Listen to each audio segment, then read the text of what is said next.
اگر کہنے والا یقین سے خالی ہو تو سننے والا تاثیر سے محروم ہوتا ہے۔ اشفاق احمد صاحب فرماتے ہیں کہ انسانوں کی فطرت ہے کہ انہیں محبت نہ ملے تو صبر نہیں کرتے، اور اگر مل جائے تو قدر نہیں کرتے۔ جو پاکیزہ محبت کرتے ہیں وہ سب سے اول نکاح کی طلب رکھتے ہیں، اور کہیں نہ کہیں ہم سب یہ ضرور چاہتے ہیں کہ ہماری موت پر کوئی ایسا بندہ بھی روئے جو ہماری زندگی بھر رلا چکا ہو۔ تعلق تو دو طرفہ ہوتا ہے، ایک طرفہ تو پھندا ہوتا ہے، جب تک موت نہ آئے گلے میں لٹکا کر لٹکتے رہو۔ انسان ان چیزوں سے کم بیمار ہوتا ہے جو وہ کھاتا ہے، زیادہ وہ ان چیزوں سے بیمار ہوتا ہے جو اسے کھا رہی ہوتی ہیں۔ کبھی کبھی اچھے لوگوں سے بھی غلطیاں ہو جاتی ہیں، اس کا مطلب یہ نہیں کہ وہ برے ہیں، اس کا مطلب یہ ہے کہ وہ انسان ہیں۔ لوگ نفسیاتی نہیں ہوتے، انہیں توڑ ہی اتنا دیا جاتا ہے کہ وہ جذبات کھو دیتے ہیں، مان نہیں رکھتے، منہ پھیر لیتے ہیں، دلچسپی نہیں لیتے۔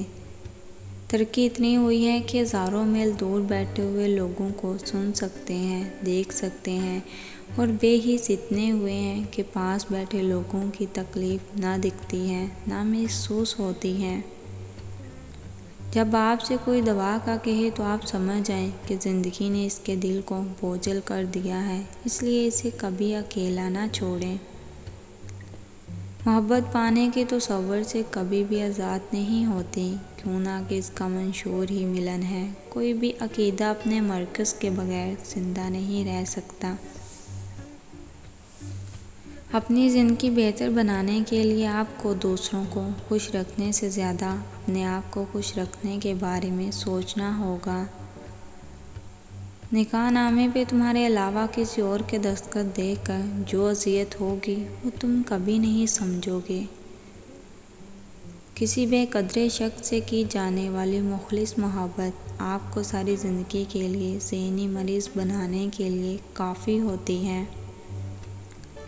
زندگی ہر قسم کے انسان کے ساتھ گزاری جا سکتی ہے سوائے بے قدرے کے۔ مرد زیادہ سے زیادہ چاہ سکتا ہے مگر عشق عورت ہی کرتی ہے، کیوں نہ کہ مرد جسم ہے اور عورت روح۔ صحیح وقت کا انتظار کریں گے تو ساری زندگی انتظار ہی کرتے رہیں گے۔ ہمیشہ کوئی مصروف نہیں ہوتا، مسئلہ یہ ہے کہ اگلے بندے کی ترجیحات میں آپ کا نمبر کون سا ہے۔ چائے اور اخلاق جب بھی گرتے ہیں داغ ضرور لگتا ہے۔ جس دن تمہیں یہ معلوم ہو جائے گا کہ جو کام تمہاری مرضی سے نہیں ہوتے وہ تمہارے لیے کتنے بہتر ہوتے ہیں، اس دن تمہاری بے سکونی ختم ہو جائے گی۔ نگاہ سے کہنے والی باتیں آنکھوں میں ہی رہ جاتی ہیں اور یہیں کہیں دفن ہو جاتی ہیں۔ زبان کو خاموشی کی عادت پڑ جائے تو لب نہیں ہلتے، ساز خاموش رہتے ہیں، اعمال چلتے رہتے ہیں۔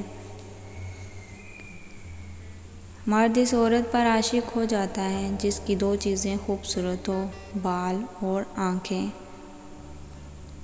جو پاکیزہ محبت کرتے ہیں وہ سب سے اول نکاح کی طلب رکھتے ہیں۔